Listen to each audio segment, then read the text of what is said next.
የሲዳማ ክልል አለታ ጩኮ ወረዳ የሐዘን ድባብ ረቦባታል።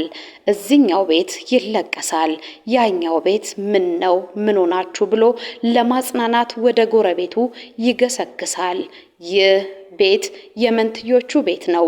ደስታ የነበረበት ሐዘን ገብቶበት የማያውቅ ዛሬ ግን በአንድ ሳምንት ልዩነት ልጆቹን ተነጥቋል።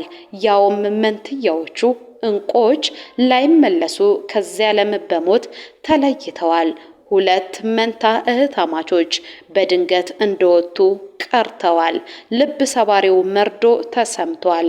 ሁለቱ መንትያዎች ተወልደው ያደጉት እዚሁ አለታ ወንዶ ጩኮ አካባቢ ነው። ለቤተሰቦቻቸውና ለአካባቢያቸው እንደ ብርቅ የሚታዩ መንትዮች ነበሩ። ሰላማዊት ጥላሁንና ሳምራዊት ጥላሁን የተሰኘ ስያሜ ነበር የተሰጣቸው። ገና በልጅነታቸው ፍልቅልቅ፣ ለሁሉም ታዛዥ፣ ሰላማዊ የሆኑ መንትዮች ነበሩ። በድንገት ባልታሰበ አደጋ ከዚያ ዓለም በሞት ተለይተዋል። ለሞታቸው ምክንያት የሆነው አሰቃቂው የመኪና አደጋ ነው። በአንድ ሳምንት የሁለቱን መንትያዎች ተስፋ ነጠቀ። በአንድ ሳምንት ልዩነት የቤተሰቦቻቸውን ቤት በሐዘን አጥለቀለቀ። ወረዳቸውን በእንባ አጠበ። መርዷቸው እጅግ የከፋ ነው። ሁለቱ ወጣቶች ታታሪዎች ናቸው።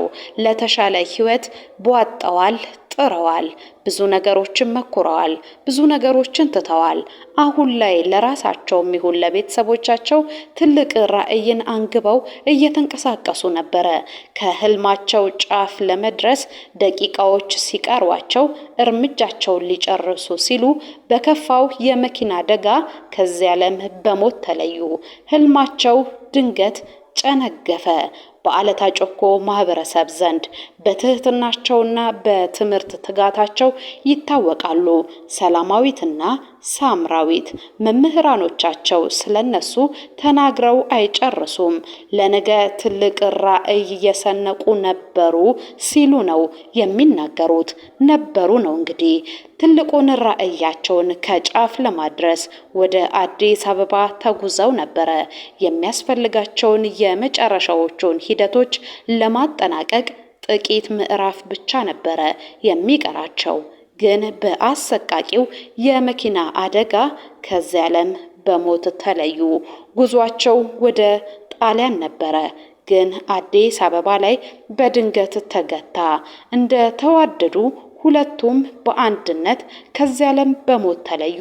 አንደኛዋ እህት አርፋ ሳምንት እንኳን አልሆናትም። ሌላኛዋ መንትያ እህት ስትከተላት ከባዱ ሐዘን በአንድ ሳምንት በአንድ ቤት ላይ ወረደ። በቅርበት የሚያውቋቸው መምህራኖቻቸው በትምህርታቸው ትጉ እንደነበሩ፣ በስነ ምግባር የታነጹ እንደነበሩ ይመሰክራሉ። ለሀገር መፍትሄ ይሆናሉ ብለው ተስፋም ጥለውባቸው ነበረ። እነዚህን ሁለት እንቁዎች ግን ምን ያደርጋል ከረጅሙ ጉዟቸው በአጭሩ ተቆጩ። ይህ ሐዘን ከተሰማ በኋላ ብዙዎች ሐዘናቸውን እየገለጹ ነው። እኛም እንዲህ እንላለን። ለሟቾች ዘላለማዊ እረፍት እንመኛለን። ለቤተሰቦቻቸው መጽናናት ይሁን። እናንተም አጽናኝ የሆኑ ቃላቶቻችሁን ኮሜንት ላይ ማስፈር ትችላላችሁ። በነገራችን ላይ የሁለቱን ልበ ቀና እንቁዎች ሞትን ተከትሎ ብዙዎች ሐዘናቸውን እየገለጹ ነው። ግን ይሄ ነገር ለኢትዮጵያ አዲስ ቢሆንም በዓለም አቀፍ ደረጃ በርካታ ሞቶችን በተለይ በመንትዮች መካከል የሚፈጠረውን ትስስርና ቁርኝት የተመለከተ መረጃዎች እየወጡ ነው። በአንድ ቀን ተወልደው በአንድ ቀን የሚያሸልቡ መንትያዎች ቁጥራቸው በርካታ ነው። የሞታቸውስ ምክንያት ምንድን ነው ብላችሁ ትጠይቁ ይሆናል። ይሄንን ልንነግራችሁ ወደናል። አሁን ስለ 70 ዓመታት የልዩነትና የአንድ ቀን ሞት እንነግራችኋለን። በአሜሪካ ዝነኛ ታሪክ ነው። በዩናይትድ ስቴትስ ይኖሩ ነበረ። 92 ዓመታትን በአንድነት ተጉዘዋል።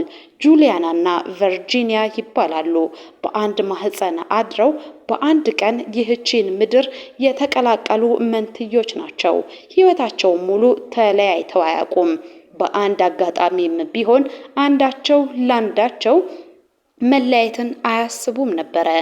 ግን እንዲህ ሆነ። ሁለቱም በተመሳሳይ ቀን በተለያየ ሆስፒታል ታመሙ። ህመማቸው ጠና። ሰዓታትን በሕክምና ክትትል ስር ቆዩ፣ ግን ሊተርፉ አልቻሉም። ሁለቱ መንትያዎች በሰዓታት ልዩነት ከዚህ ዓለም በሞት ተለዩ። ቤተሰቦቻቸው እንዲህ ይላሉ። አንዱ ያለ ሌላኛው፣ አንዷ ያለ አጋሯ መኖር አይችሉም ነበረ። አንዳቸው ያላንዳቸው መኖርን አልፈለጉምና በአንድ ቀን ነፍሳቸው ከስጋቸው ተለየች። ለቤተሰብ ከባዱ የሆነው ነገር ይሄ ነው። እነሱ ግን ተገላገሉ። ድሮም አንድ ናቸውና በአንድነት ወደ ፈጣሪያቸው ሄዱ። ሌላኛውን አጋጣሚ ከወደ ፊንላንድ አካባቢ እንንገራችሁ። ዘመኑ 2002 ነው። በፊንላንድ አንድ አደጋ ተከሰተ። እጅግ አስገራሚ ከሚባሉ አደጋዎች መካከል አንዱ ነው። የመጀመሪያው መንተያ በረዶ ላይ በብስክሌት ሲጓዝ በጭነት መኪና ተገጭቶ ከዚያ ዓለም በሞት ተለየ። ሁለተኛው መንትያ ደግሞ ጉዳዩን አልሰማም ነበረ። በ2 ሰዓት ልዩነት በዚያው መንገድ ላይ ልክ እንደ መንትያ ወንድሙ በጭነት መኪና ተገጭቶ ሞተ። የሐዘኑን የመርዶን ጉዳይ አንዱ ቤተሰብ ለአንዱ ለመንገር ሲደውል የሁለቱም ሞት እውን መሆኑ ታወቀ። በአንድ ቀን ተወልደው በአንድ ቀን ከዚህ ዓለም በሞት ተለዩ። አስገራሚ ጉዳይ ሲል መገናኛ ብዙሃን ይሄንን ታሪክ ተቀባበለው። ሶስተኛውን ታሪክ እንንገራችሁ። በአንድ አልጋ ላይ ተወልደው አንድ ቀን ስላረፉት መንትዮች ነው የምንነግራችሁ። ይህ የሆነው በብሪታንያ ነው። ኤዲትና ኤንዲ የተባሉ መንትዮች ናቸው። በዚህ ዓለም 100 ዓመታትን ተመላልሰዋል። 2014 ግን የመጨረሻ የሞታቸው ቀን እንድትሆን የተቆረጠች ትመስላለች። እስከ ሕይወት ፍጻሜያቸው ድረስ አብረው የኖሩት አንደኛው ለአንደኛው ዋስ ጠበቃ የነበረው በዚህች ምሽት ግን ላይለያዩ የተማማሉ ይመስል በአንድነት ተጓዙ። ወዴት ካላችሁ ወደ ሞት። በአንድ ቀን ተወልደው በአንድ ምሽት ለሞት በቁ። በሰዓታት ልዩነት መሆኑ ደግሞ ብዙዎችን አስገረመ። ይህ ታሪክ የብዙ መንትያዎች ታሪክ ነው። ለምን በአንድነት ይታመማሉ? ለምን በሰዓታት ልዩነት ከዚያ ዓለም በሞት ይለያሉ? ለምን አደጋዎች በተመሳሳይ ጊዜ ያጋጥማቸዋል ብላችሁ ትጠይቁ ይሆናል። ሳይንስ መንፈሳዊ ትስስር ሲል ይገልጻል። ምክንያቶቹንም ይዘረዝራል። የጄኔቲክ መዋቅራቸው ደግሞ መንትዮች በአንድነት የስሜት ድክመትና የጤና እክል እንዲኖራቸው እንዳስገደዳቸው ያትታል። አስገራሚው ነገር አንዱ መንታ ያለበት የጤና ችግር ለሌላኛውም የሚተርፍ እንደሆነ ይናገራል። የብሮከን ሀርት ወይንም የሚሰበር ልብም ሲኖራቸው አንደኛው መሞቱን ሲሰማ ሌላኛው ከፍተኛ የሆነ ድባቴ ውስጥ ይገባል። ጥልቅ ሐዘን ልቡን ይሰብረዋል። በዚህ ጊዜ እሱም የመሞቱ ነገር እውን ይሆናል ይላል። ባይሞት እንኳን ህመሙ የአንደኛው ነው። ያኛው ሲታመም ይሄኛውም መታመሙ አይቀርለትም ይላል። ሌላኛው የአኗኗር ዘይቤያቸው ብዙ ጊዜ ተመሳሳይ ነው። የሚወዱት ምግብ፣ መዝናናት የሚመርጡት ቦታ ለሞታቸው ወይንም አንድ አይነት ህመም እንዲታመሙ ግድ ይሆናል ይላል ሳይንሱ። የሳይንሱን ጉዳይ እዚህ ጋር ገታ እናርግ። እናንተስ ምን አስተዋላችሁ?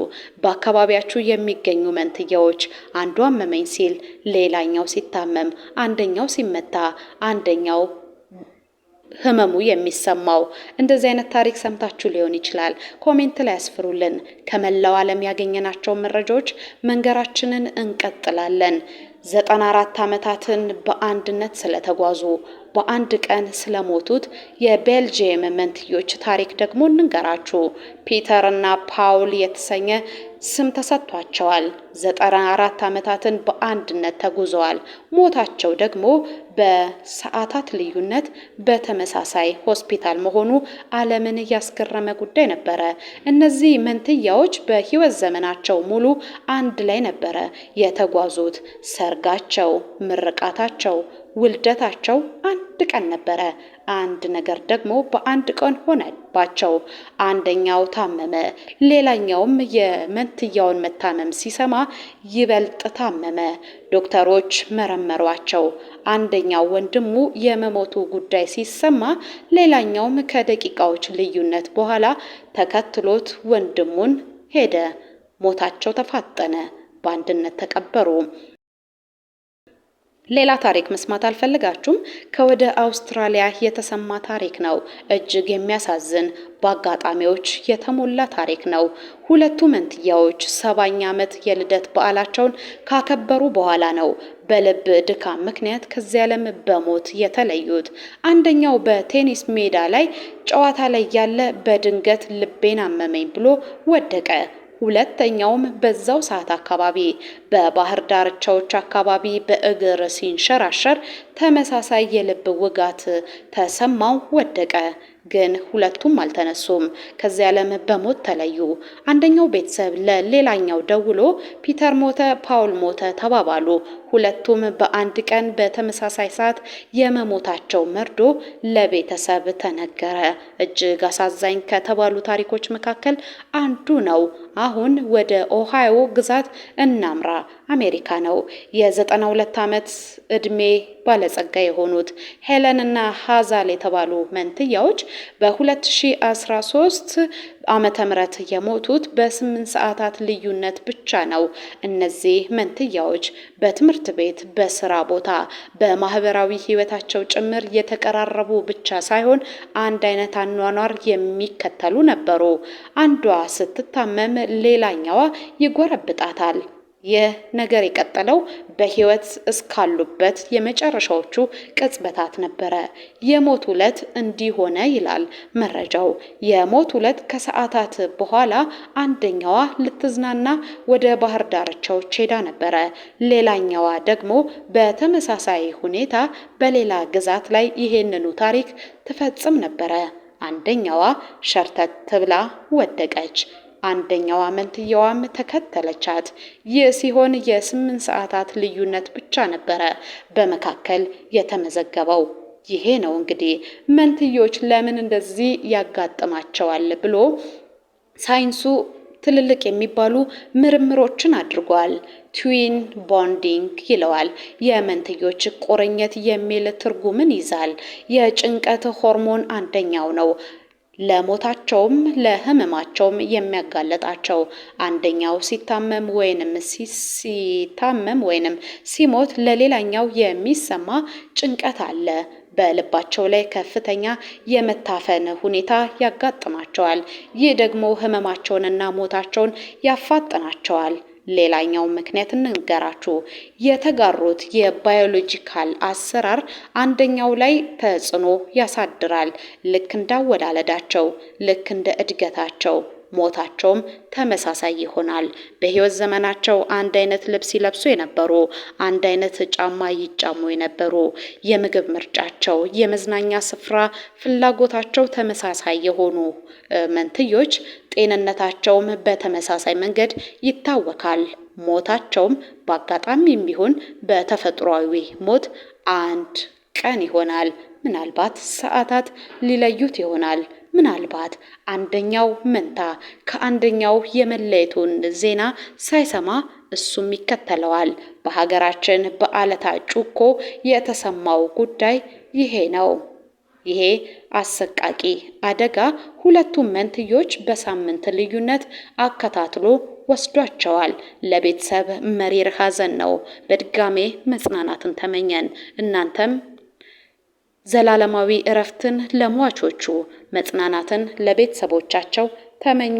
አበቃን።